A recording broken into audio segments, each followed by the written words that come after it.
Hey everyone! So I think one of the biggest myths about sleep is that we are supposed to sleep through the night. Now that is not true. It's actually very normal to be waking up after we fall asleep. And it's actually normal to wake up 4 to 6 times after falling asleep. And the reason why is that the way that our brain actually goes through sleep is it moves between cycles of sleep stages. And so the big categories of sleep stages is we have non-REM sleep, so non-rapid eye movement sleep, which is a type of sleep where we have deep rest that's happening in the body. There's a lot of body repair that's happening. We have very regular breathing. The brain is functioning at a very slow metabolic rate. And then we also have REM sleep, or rapid eye movement sleep, where there's actually a lot of brain activity. There's intense dreaming that's happening. And so we are cycling between non-REM and REM sleep throughout the night. And as we actually finish one sleep cycle, we have a brief episode where we actually wake up from sleep and then we fall back to sleep again. Now, in most cases, we generally wouldn't even be aware of this happening. So usually it's just kind of briefly waking up and then you roll over and kind of fall back to sleep again. And having your bedroom environment be exactly the same throughout the night. So having those same sleep associations, which your body associated with falling asleep the first time, so having them still present throughout the night, is going to help with re-falling asleep during those brief awakenings after sleep. So for example, if you have a sound machine and that's running throughout the night, if that helped you to fall asleep, then having it run throughout the night is going to help you stay asleep when you have that brief awakening as you go between sleep cycles.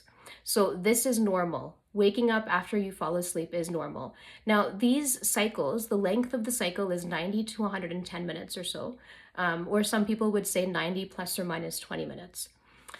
What's also really interesting is that the nature of these cycles is actually changing throughout the night. So in the first portion of the night, in the first third of the night, we have more of the non-REM sleep.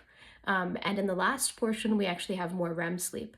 And we'll talk about a little bit later why that matters and how that actually affects some of the sleep conditions that we see. So this is actually partially why we are more likely to see something called a parasomnia, for example, something like sleepwalking.